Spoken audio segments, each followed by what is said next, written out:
मनसे नेते प्रकाश महाजन सध्या आपल्यासोबत आहे। सर, गेले काही दिवस तुम्ही नाराज होता, तुमची नाराजी तुम्ही जाहीर देखील केली होती। आज अमित ठाकरे यांच्यासोबत आपली भेट झाली, काय तुमची नाराजी दूर झाली का?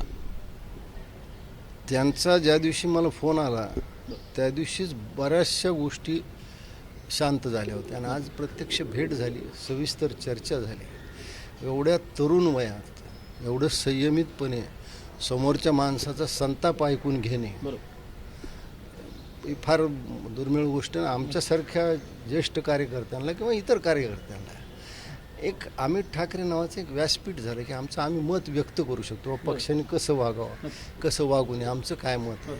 आणि हे फार गरजेचं असतं कुठल्याही संघटनेत, कुठल्याही पक्षात अंतर्गत व्यासपीठ गरजेचं होतं, जे आम्हाला आज इथं मिळालं। अलीकडे पार पडलेल्या इगतपुरीच्या पदाधिकारी मेळाव्यामध्ये तुम्हाला आमंत्रण नव्हतं, त्याबद्दल खरं तुमची नाराजी होती, तर त्या संदर्भात काही सांगितलं गेलं का तुम्हाला? नाही, त्यांनी मला सांगितलं त्या शिबिरात काय, कशासाठी शिबिर होतं काय नाही, पण त्याची जी प्रसिद्धी झाली ती वेगळ्याच पद्धतीने, त्याच्यामुळं त्यांचा आमचा कोणाचाही गैरसमज त्यामध्ये झाला। आणि ठीक आहे, तो गैरसमज आता दूर झालेला आहे। इथून पुढे कशी वागणूक देतात मला असं वाटतं की बहुतेक आणि आम्ही साहेबाकडे तक्रार गेल्यामुळं माझ्याही काही म्हणण्याला राजसाहेबापर्यंत ते पोहोचवतील आणि त्याच्यातून एक निर्णय होईल। आजपर्यंत तुम्ही पक्षाची बाजू असेल अगदी परखडपणे मांडत आलेला आहात, त्या संदर्भात काही गैरसमज निर्माण झाले होते का आणि त्या संदर्भात काही बोलणं झालं का? नाही, गैरसमज असे निर्माण नव्हते झाले।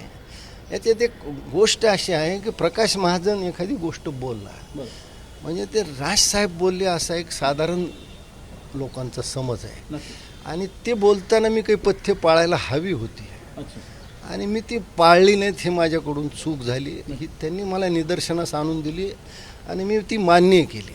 ते म्हणले की लोक असं वाटतं किंवा प्रकाश महाजन बोलले म्हणजे राजसाहेबांचं मत असू शकतं, ते करण्याअगोदर तुम्ही राजसाहेबाशी बोलायला हवं होतं, तो आमचा संपर्क होऊ शकला नाही आणि त्याच्यातून एखादी गोष्ट घडली आणि मी ती मान्य केली। त्या चुकीविषयी मी क्षमासुद्धा मागितली। ठीक आहे, चूक झाली माझ्या हातून तर झाली। कोणती ती म्हणजे कोणतं असं पर्टिक्युलर विधान होतं त्या संदर्भात मी काही जे वक्तव्य करायला पाहिजे होते ती न करायला पाहिजे होती, एवढाच त्याच्यातला अर्थ होता, बाकी असं नाही। यापुढे देखील त्याच धडाडीने पक्षाची भूमिका मांडत राहणार? निश्चित मांडत राहू आणि आम्ही जिनं तरुण जरी असले तर काही सूचना केल्यात, काही गोष्टी मला सांगितल्यात, मी त्याचं तंतोतंत पालन करेन।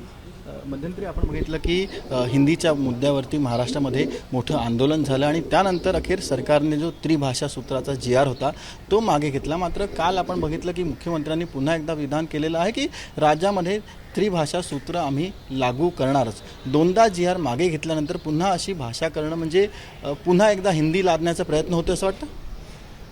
मला वाटतं आपल्या सगळ्यांना एक मॅट्रिकला एक गणित होतं, एक 30 फूट विहीर खोल आहे, एक उडी मारतो, 3 फूट जातो पुन्हा 2 फूट खाली येतो, तर कितव्या उडीत तो काठावर पोहोचेल। आता ही कितवी घोषणा आहे मुख्यमंत्र्याची की मी त्रिभाषा लागूच करेन, कारण याच्या अगोदर त्यांनी दोनदा असा प्रयत्न केला आणि त्यांना मागं घ्यावं वाटलं। त्याच्यामुळं आम्ही निश्चिंत आहोत, हे त्यांचं म्हणणं फक्त म्हणणंच आहे आणि आमचंही ठाम मत आहे की इयत्ता 1ली ते 5वी आम्ही तिसरी भाषा विद्यार्थ्यावर लादू देणार नाही।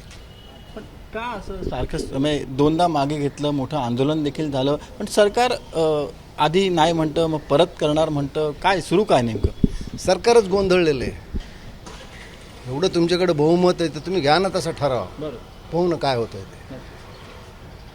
मला हेच कळत नाही, जर ज्या प्रदेशाची जनता आम्हाला तिसरी भाषा नकोच म्हणते, तिसरी भाषा इयत्ता 1ली ते 5वी, तुम्ही आमच्यावर का लादता? ते असं कुठलं सरकार, हे कोणचं सरकार आहे लोकशाही, जे लोकांच्या मताचा आदर करत नाही? ते लोकशाही सरकार नसतं ते।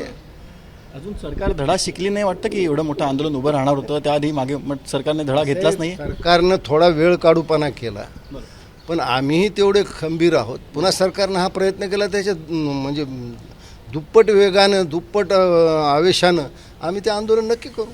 पुन्हा जर त्रिभाषा सूत्र लागू केलं तर पुन्हा तेवढंच आंदोलन लागू? बिलकुल आम्ही करणार, बिलकुल करणार आम्ही। त्याच्यामुळं मुख्यमंत्री कोणत्या उद्देशानं म्हटले, कुठल्या आधारावर म्हटले हे मला माहीत नाही, पण दोनदा मागं आपण घेतले, तिसऱ्यांदा माग घ्यायची वेळ त्यांच्यावर येणार आहे हे निश्चित आहे।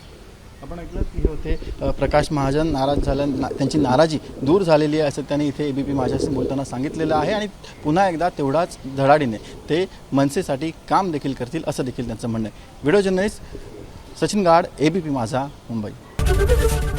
ABP माझा, उघडा डोळे बघा नीट.